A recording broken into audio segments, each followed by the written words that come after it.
James 1, 14 and 15. The Bible says, but every person is tempted when he is drawn away, enticed, and baited by his own evil desire, brackets lust and passion. Temptations don't just come, they come only when we are drawn away and enticed and baited by our own evil desire. So it starts from desire, it starts from our lust, it starts from our passion.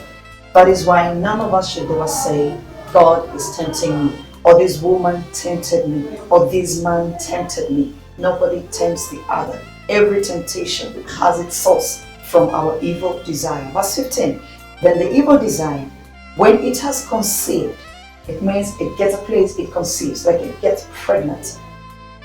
It gives birth to sin.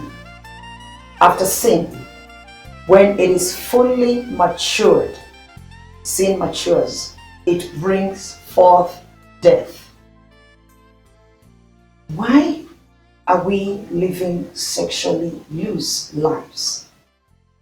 And it's so sad at times we use Bible references like David, like Samson and all that, and we think we are justified to be loose sexually the way we are at times, because in a way you find the Bible supports it, it doesn't.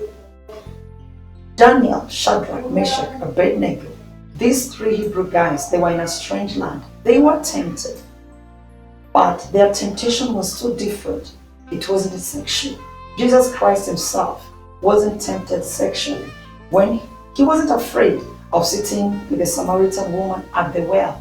He wasn't afraid of the harlot when she came crying at his feet, wiping his feet with her tears, washing her tears and wiping her hairs, kissing her feet.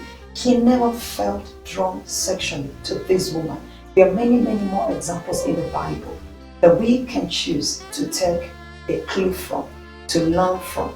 Guys that were never tempted in line, in connection, even sexually. They were never tempted sexually. Temptations arise, and we have what it takes to overcome every single temptation. But on this channel, we're speaking about sexuality.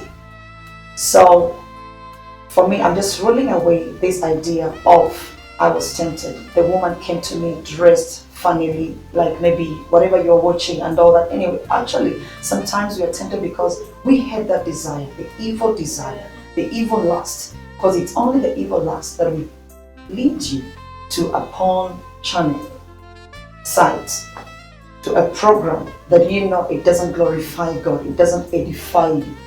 It's only your evil desire that will cause you to look at a naked woman or half-dressed woman twice or thrice. It's only evil desire that will make you look at a guy and you imagine the man in bed with you. So when these evil desires are drawing us, they are the ones leading us and piloting our lives, we find the temptation avails itself. It's like you're thirsting, panting for something, and then it just avails itself. It pops up. Okay, there it is. What do you do with it? What do you do with it? Sin is in stages. Like we see, the Bible is very clear. When sin conceives, meaning when a man is lying with a woman, he can decide to make the woman pregnant or not. It's in the Bible. We've seen it. We've seen guys play around with girls like that. All they do and they finish whatever they're doing and they spill outside. But when you spill inside, the sin will conceive. After the sin has conceived, it will give birth to something. It will mature and give birth to death. So let us not play with this thing thinking there are no consequences to it. Why are we suffering from these heartbreaks and murders and healthy rivalry, killing of one another in the name of love, and all that? Is not really love. It's all drawn from the evil desire. Temptations are real, they come. But why can't I be tempted with money? Why can't I be tempted? Because I know we are tempted at times. You can be tempted to steal money because you're in need of money. But you that is feeling the temptations of stealing your boss money, you've been sent to take it to the bank. You've not paid your rent. You know you're hungry, you've not eaten well, and here you have thousands of monies you're taking to the bank. You never fall into the temptation of stealing from your boss. You work it hard to resist the temptation, the drive. But still, we feel anytime I'm tempted sexually, I'm responding to biology. I am responding to the way, the body has been wired. This body wasn't wired for sex. Sex, it was meant for sex at a particular time, in a particular stage, in a particular container. And we have all it takes to wait until we get to that moment when we can enjoy sex in a marriage setting. But why are we drawn many times to falling into this sin?